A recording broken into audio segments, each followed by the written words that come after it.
13, 14, 15. Alright, so yan sir, 15 piraso na 5B5 at isang OLT na 4 pon.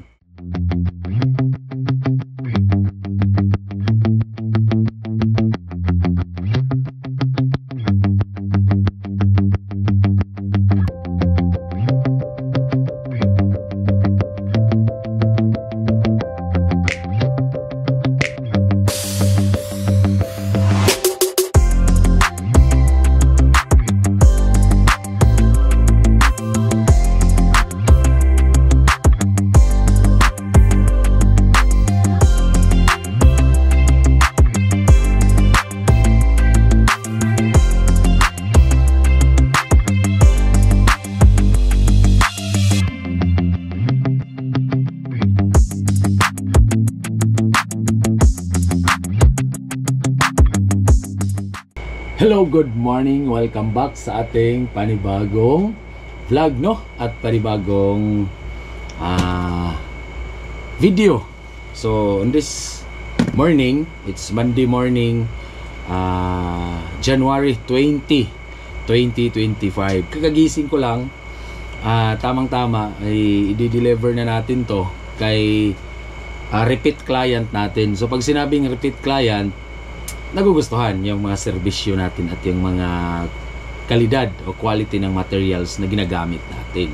Okay, so unang-una, thank you kay Sir Faustino of Leyte. At last year, kumuha siya ng 2 OLT sa atin at RB4011. Ngayon naman, magdadagdag siya ng isa pa namang OLT at 15 modem. Ganitong mga modem ang mga ang mga kinukuha niya. So di ba? Ito ay magandang modem sa mga nakikilala dito. Bukod pa yung isa. Ayan, mamaya ipapakita ko at i-explain ko na rin kung ano yung isa. Hallelujah. Praise the Lord, no? Una-una sa lahat, this is the 5B5 modem. Ayan, malinis yan. So, kinukuha talaga natin yan ng talagang malinis na malinis.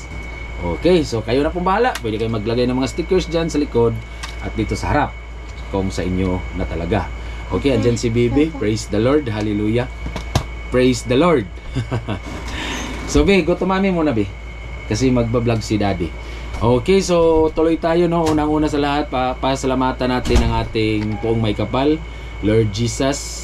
Salamat Lord sa iyong oras na pinagkaloob, time na rin at panahon na maganda ang ating mga kalagayan. Kung saang sulok man kayo ng Pilipinas ngayon, saang sulok kayo ng mundo, and then God bless you kung saan kayong dapit, saan kayong kumbaga dako ng mundo. So praise the Lord, dalagon ang Diyos. And then bago tayo magsimula, shout out muna natin ang ating mga malulupit na mga ka FTTH. Okay, so shout out natin si Adriel Sabornido. Shout out sir, magandang gabi. At Nowhere Notion, and now Nowhere Notion di ay. So siguro gusto niya matest if talagang kuha niya yung lahat ng speed sa mismong load balancer. Siya mag-test using 10G 2.5G module at dapat supported yung PC niya ng 10G or 2.5 module. So Koreanong Tisoy, nice vlog, pa shout out sir. Next video, shout out Koreanong Tisoy kung saan ka mang lupalop sir. God bless you and have a nice day sa iyong lahat, sa iyo mismo sir. At Valentin Dialin, shout out sir. Sir, yung Roji mo pwede mo ba gawaing vlog? Siguro in time, pag may chance talaga, may time, gagawin natin yan. At shout out rin kay Bimrinier Pinserga. At shout out kay Alvin Sambalilo, Tiktronics TV at Robert Mandang. Alam ko na shoutout na to sila pero magpapaulit. So, paulit na lang natin. No? Iulit na lang natin. Okay, so tuloy tayo. Yun pala, unang-una, this video tutorial is all about unboxing the repeated client. Repeated client ba? Parang ganun. So, repeat client. So, kumuha siya ng isang OLT at ipapasulyap ko sa inyo kung ano ang packing ng bagong OLT ngayon. No? Sige. So, last vlog natin, natakol din natin ito, pero December pa ata yun. Alam ko December pa yun. So, ito naman ay bagong dating. Talaga. So, merong kinsing ganto si sir. Papakita ko sa inyo lahat. Yan. So, 5B5. Malinis. Blow port. Praise the Lord. Okay? So, tuloy tayo. Tapos na tayo mag-shout out at i-unbox na natin.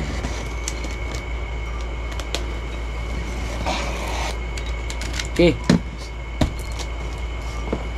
Ganyan ka bago talaga. Alright. Okay. So si Bibi nandyan. Ang laman nitong box, merong power cable, dalawa.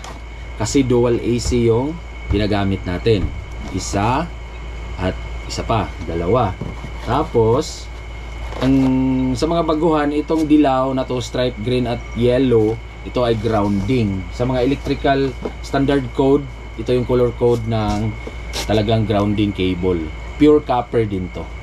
Pero may crimp na siya na tawag dito. Ferrule ang tawag dito eh. Sa solar, kasi nag-install din tayo ng solar. Yun pala sa mga gustong magpaano ng solar, meron din tayo. So may naka-crimp na ferrule, which is machine crimped with insulator, yung dilaw. Okay, at itong commonly na tinatawag nilang tenga. Ito yung sa gilid ng OLT. And then ano pa ba? Module syempre. Sama yung module. Ito sir, bakit ko to ina-upload? Ay gusto ni sir na makita yung kanyang item. Yan. So pag gusto ng client, walang problema. Kasi nagbayad sila eh. So karapatan din nila. At ito. So naka-tape pa talaga eh. Yan. Hubuin natin. So ito yan. Una muna tayo sa likod. Ayan, dual AC. Dalawa yung AC port. May dalawang switch din, kanya-kanya. Dalawang blower. At dito sa gilid, wala nang blower. Ayan. Tapos, ang harap niya, ganun pa rin. Meron pa rin ito. This is the phone. Yung may nakalagay na box. Sir, alam naman to ng lahat na. O yung mga bago.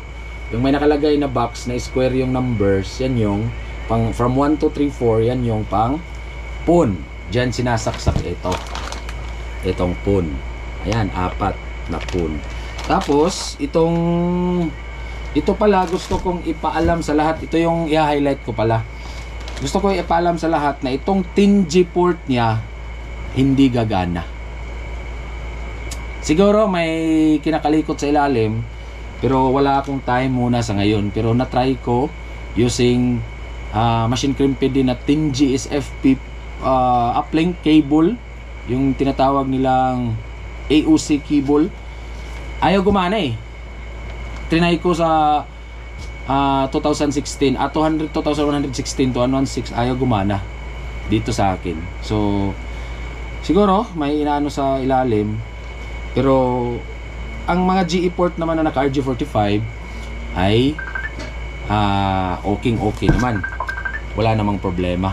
Okay, so balik tayo. Nandito yung sa uplink sa 10G, pero hindi siya gagana. Okay, so ang mangyayari ngayon, ipa-powered on natin para makita ni sir. Okay, balik tayo.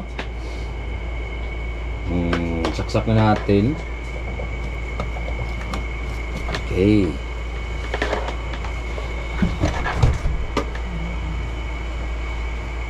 Saksak natin. Alright. Ito sir. I-on ko. Yun.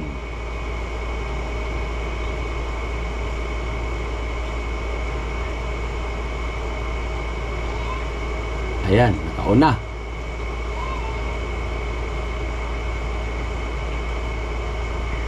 So ayan sir, kitang-kita mo na sir yung unit mo. Naka-on na siya at gumagana nang walang problema. Hallelujah. So buhay na. Hindi ko na lang nasaksakan ng phone module para maridingan kasi nag-ano na si Mrs. na mag-agahan na daw kasi it's almost 9 na pala, 8:53 in the morning. So gumagana naman na to. Si sir ay mag-ano na lang, mag-chat na lang sa atin o mag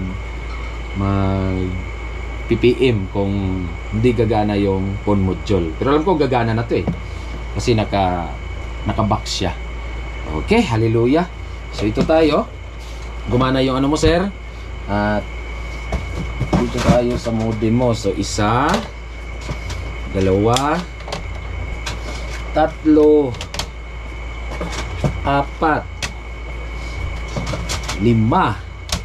Okay? And 6, 7, 8, 9, 10.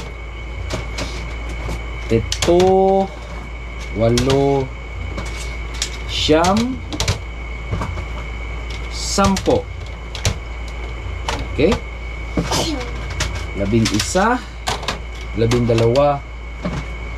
13, 14, 15. Alright, so yan sir, 15 piraso na 5B5 at isang OLT na 4 phone at 15 kable na sa bodega sir. So single core cable, kumuha din siya sa atin. Meron din tayo mga ganon at good to go. So maraming salamat sir sa inyong pagtangkilik sa ating mga serbisyo, sa ating mga materyales. Sa mga nagtatanong, malinis to. Yan. Mga walang ano yan, mga walang, kumbaga i-custom nyo na lang. Oh, di ba? So praise the Lord, hallelujah. So meron tayong mapagkukunan ng mga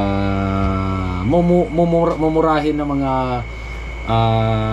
hindi naman siya talagang murang-mura, pero mura siya kumpara sa iba na talagang naka-flash na, configurated at permanent firmware ito, blue firmware. So marami naman tayong mapagkukunan. So may coming tayong 1,000 piraso na ganito. Kung mamarapati ni sir, ibablog din natin yun. Alright, so meron tayong sinisitapan ngayon, 4 dahil busy nga tayo. So sa mga nag-message na, kasi meron nag-message sa kahapon sa page na legit ba daw, sir, 4 na boxes at isang 4 na boxes lang na 1/16. So kung nag-aalanganin ka sir, ito si sir 15 modem at OLT. Kung gusto mo pa sir, ito meron tayong yung ganito. So pinapakita ko lang kasi si sir medyo naaalanganin. So meron yan yung mga ayan o, yung mga tawag dito yung uno. Okay, na galing ka sa Mediacom o P2P, yung mga luma mong modem, Tenda, Marcosys or TP-Link, magagamit mo using nito sa OLT. At yun nga, meron pang next vlog ko na sana to i-reveal, pero ito sir, 2 Microtech na pang 1,000 client at 500 clients. 1,000 clients at 500 clients. So ito, bayad agad to sila bank to bank. So kung nag-aalanganin ka sir na baka aanuhin ko yung bayad mo sa 4 na boxes, ito po sir, pinapakita ko lang to, not to brag but to challenge na rin sa iba na we are legit. So maraming salamat at naway nasa mabuting kalagayan kayo at God bless sa inyong lakad, sa inyong mga deployment. Stay safe, laging magsuot ng complete PPE para sa ikabubuti ng lahat at sa inyo na rin yun, sa mga team ninyo. So hard hat, safety shoes, helmet, steel 2 at mga long sleeve at maong pants para pag may surge at may ground ay hindi basta-basta na tatamaan. At the most important, huwag umakyat ng poste, any kind of pole, electric pole, service drop pole pag umaambon at lalo pag umuulan. God bless you at have a nice Monday morning sa ating lahat.